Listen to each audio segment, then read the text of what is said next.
আন্তর্জাতিক নারী নির্যাতন প্রতিরোধ রোকেয়া দিবস 2025 উদযাপন উপলক্ষে র্যালি ও আলোচনা সভা। বীর মুক্তিযোদ্ধা আজহার হোসেন, মানিকগঞ্জ জেলা প্রতিনিধি। নারী কন্যা প্রতিহিংসতা বন্ধে ঐক্যবদ্ধ হই, ডিজিটাল নিরাপত্তা নিশ্চিত করি। এই প্রতিপাদ্য নিয়ে অনুষ্ঠিত হলো মানিকগঞ্জ জেলা প্রশাসন ও মহিলা বিষয়ক অধিদপ্তর ও জাতীয় মহিলা সংস্থা আয়োজনে যা আন্তর্জাতিক নারী নির্যাতন প্রতিরোধ 2025 ও রোকেয়া দিবস।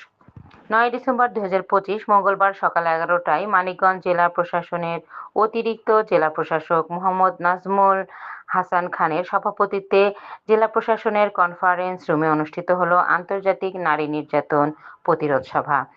পবিত্র কোরআন তেলাওয়াত ও গীতা পাঠের মধ্য দিয়ে শুরু হয়েছে আন্তর্জাতিক নারী নির্যাতন প্রতিরোধ ও রোকেয়া দিবস।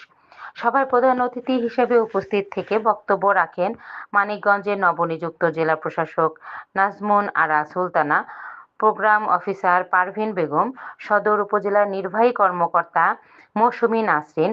অনুষ্ঠানে আরও উপস্থিত ছিলেন জেলা প্রশাসনের কর্মকর্তা কর্মচারীবৃন্দ, প্রিন্ট মিডিয়ার সাংবাদিকবৃন্দ, বিভিন্ন সংগঠনের নেতৃবৃন্দ। অনুষ্ঠানটি সঞ্চালনা করেন বিশিষ্ট সাংবাদিক আবু বক্কর সিদ্দিকী বজলু।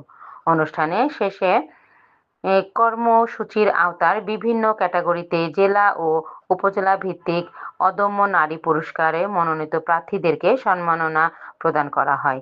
এই সম্মাননা পেলেন সাদিকা সাবরিন, পূর্ব দাসরা, কাবেরী সুলতানা বান্দুটিয়া, আনোয়ারা বেগম পশ্চিম দাসরা এবং দক্ষিণ সেওতার লাভলি ইয়াসমিন রুমি।